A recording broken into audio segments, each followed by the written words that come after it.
The race in Albstadt, Germany was kind of a disaster. I've never had anything less than podium in Albstadt, which kind of left me a little puzzled, and I felt like the race was over before I was even halfway through the first lap.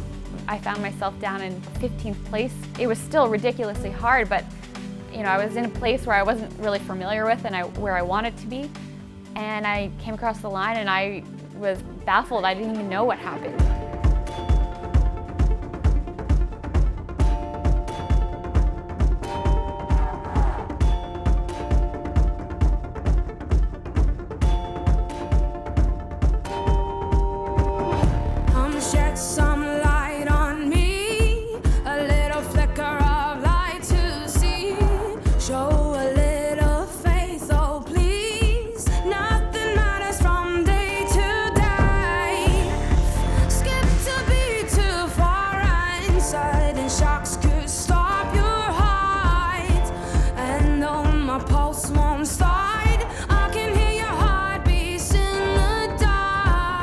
Once we start racing and traveling, if we get any time at home, I usually kind of get carried away, working in the garden and visiting people and family and doing errands and home decorating, and I kind of get carried away with that, and I still prioritize training, of course, but I also take on more than I'm used to and sort of dig myself into the ground without realizing. So I went into Albstadt Bresse having really good feelings, and training had been going good. I was healthy, which is a big part of it, and really motivated, and everything seemed to be really on track, which is why I think after lap 1, when I found myself in that 15th place area, I was so confused. And the time gaps, every time I came around the lap, you could see the time on the lap board, and the time just kept getting bigger and bigger and bigger, and yeah, I was just a lot further down than I was expecting. You come across the finish line and you just have this empty, hollow feeling of what the heck just happened? Of course, you bring on questions, you start questioning what you're doing, and things are kind of sinking in, and yeah, it was kind of a hard time to deal with. And then I watched the replay to try to visually see what went wrong and trying to analyze things, because I only had a 6-day turnaround before La Bresse in France. So I had to get things sorted out real quick and really dig deep.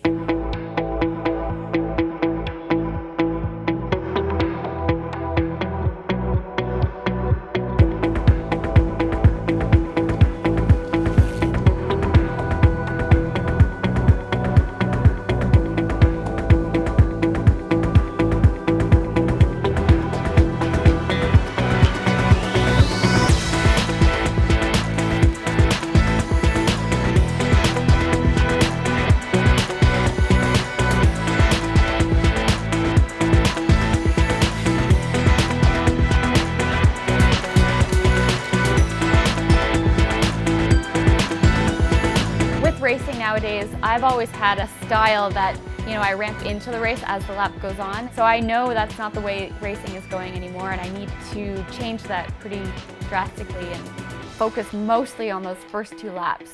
And so that's what I did in La Bresse.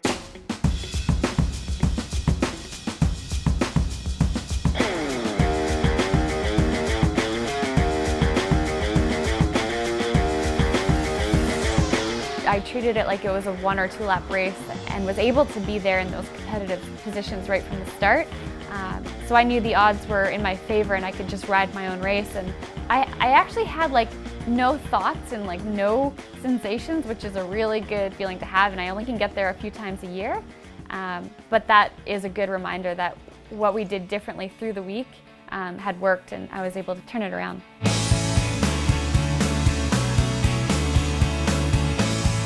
So because of the 12th position in Albstadt the week before, it had bumped me down to the 2nd row for call-up, and I hate being on the 2nd row. But I did have a good start, and I was able to get in the top few position halfway up the climb, and then I was battling for the top 5 positions. I was in 2nd now for the majority of the race. Once I'm in a good position, I rarely go backwards. I only ever go forwards. So now we're going on to our 5th lap, but we still had the bottom half of the technical descent to go through. And I heard the crowds going wild. They just started roaring. So I knew something was up with Yolanda. and it turned out she had crashed and she had a flat. She now was in the pits, changing her rear flat, and now it was the two of us going into the last lap. I was like kind of nervous actually, being in the winning position, because it's something I want so bad and I've not gotten it yet. But then to add to the drama, Catherine Penderell had bridged from third. Now it's the three of us going into the final lap. Looking back, I'm actually really mad at myself because I think I gave up on that first position as soon as now there was three of us. One of the main reasons I'm stoked to be fourth ranked in the World Cup overall is because I'm back on the front row. And I get to select my start position, which is good. But each individual World Cup position is what I'm kind of after, and getting those top three finishing positions, but most importantly a first place. You know, it gives me motivation for the next World Cup, which is actually World Championships.